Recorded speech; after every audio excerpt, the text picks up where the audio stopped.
And we're back on Travel Michigan. I'm George Zimmerman along with Michelle Benashian. Michelle, final stop in today's show is not really to a place, but to an activity. That's right. It is golf, which we love in Michigan. And we're talking with Kevin Helm, who is the executive director of the Michigan PGA. And Kevin, spring is fast approaching, and so I assume golfers out there are getting the clubs out of the basement and ready to go.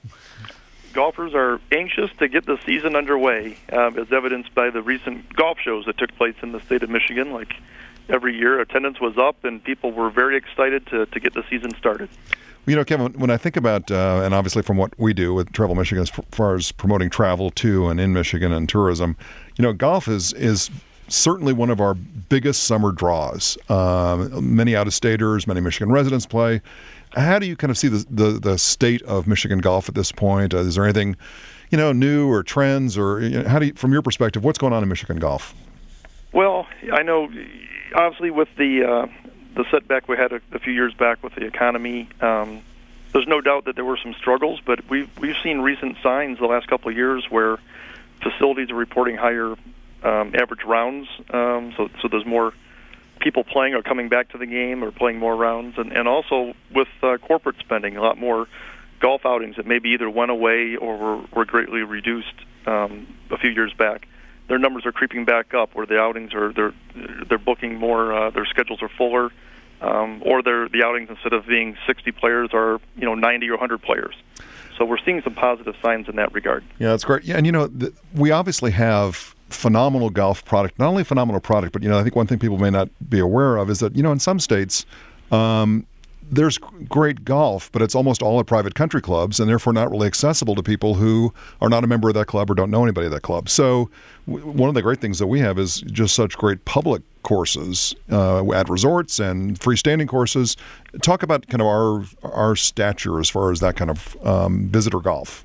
That's a great point, because when there are obviously Arizona and California and Florida, there are other places that have and boast to have great golf, but so many of them are not accessible. In Michigan, it depends on from year to year which study you read, but I mean we've led the country in the number of public golf courses, which is terrific for a northern climate state. Yep. And it's not just up north. We have terrific resorts up north, but we also have right outside the Metro Detroit area, or Grand Rapids, or Lansing. We have terrific accessible public courses that people in other states would. It's the envy of other states, because people just don't have that kind of experience available to them at really good value when you consider what you would pay to play golf in other states. Well, and that was the next thing I was going to ask you about too. And I think that sometimes that we get used to it because it's here and it's what we know. But when you compare the rates here compared to other parts of the country, we are a steal.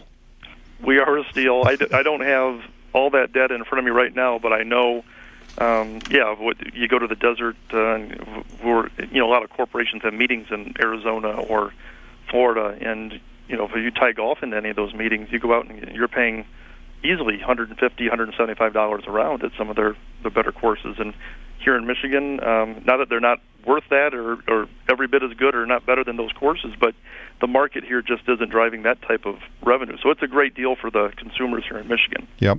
Now, we did, as you know, we hosted the two senior championships last year, and what kind of impact does that have, do you think, on our status as a golf state? I think it has a huge status. I think through my peers in other parts of the country and through the National PGA, I received a lot of feedback on just how good Michigan came across on television. Mm-hmm. All the shots of the Benton Harbor area, the lake, and the aerial shots of Benton Harbor and the golf course and the beaches and so forth. It was really spectacular, and I think that really opens people's eyes that might just be driving distance from the state of Michigan, and they look at that and say, wow, that Michigan looks beautiful. We need to go check that out. Yeah. And something we hear about and people talk about in the golf business and economic development arena is we don't have the Buick Open anymore. Do you think we'll get back to having a tournament like that back in the state at some point? Because it seems like that was also enormously helpful. It was. I certainly hope so. I'm not involved in the day-to-day conversations like some of the facilities or organizations that are trying to stage those events, but I'm aware of there's work being done in that regard where I hope we do have, whether it's a regular tour event or a senior tour event, to come back that's here on a year-to-year basis. That would be terrific to get back to what the Buick Open provided. We've been fortunate to have the major events you've mentioned, and although in 2013 we don't have one, the Senior PGA does come back to Benton Harbor in 2014. So right. We're looking forward to that. But to have that type of experience available to our residents on a year-to-year basis is really something we'd love to see again. Well, I was just going to say, for some of us, myself, that the professional golf is just a dream. When, I guess first, when does Michigan's golf season kind of kick off? Probably April 1 is a safe date for most courses to be staffed up and ready to go. And sometimes, like last year, I understand it was, I think, around this time of the year, we've been playing for a month. Yeah. But that wasn't the norm. We got spoiled. So now, of course, all the owners and operators say, hey, we're way behind last year. What's going on? Yeah, where's our February golf? Yeah, right. So I think this is probably, although we don't like it, a little bit more normal. So I think April 1 is kind of when it's safe to think that, hey, you can get out and play a couple times a week and so forth. And then on the other end, same thing. Last year we had great weather that went late in the year, but typically you want to get into mid to late October as an owner-operator of a golf course. So April 1 to the end of October would be probably what we're looking at. Yep, so that's right around the corner, obviously next week. So that's a great thing, and I think that with golf season starting, that means, obviously for the golf course owners, it's their revenue clicking on for the year. And you mentioned too, as a northern state, we do very well with golf, given that we do have the seasonality we do. We have a limited season, especially when you look at the resorts up north, because, with Michigan being such a long state from north to south, I mean, they have maybe a couple weeks on either end where they're getting started a little later and ending a little sooner than we are down here. But it goes to say a lot about the quality of the facilities, the quality of the operators we have in the state of Michigan, and actually it says most about the number of avid golfers we have for this many facilities to succeed and be successful in this climate and that short of season is really a little bit unique. Now, you are working on at the state level, and I know it's also a national push for the PGA, this whole issue of getting more people into golf, whether they play infrequently or maybe they've never played. Talk about kind of the efforts there and why that's important. Yeah, every day our PGA professionals are trying to grow the game and trying to, and it takes on a few different pillars or buckets if you want to look. We want new golfers. We have to bring new golfers into the game, but we also want to get golfers that have played or maybe played twice a year, play more golf. And that's going to help out the operators here in Michigan. And then there's people that played golf 20 years ago, but then due to family issues or different cycle in their life where they didn't have the time, they've gotten away from it. So we want to reintroduce the game to the lapsed golfers.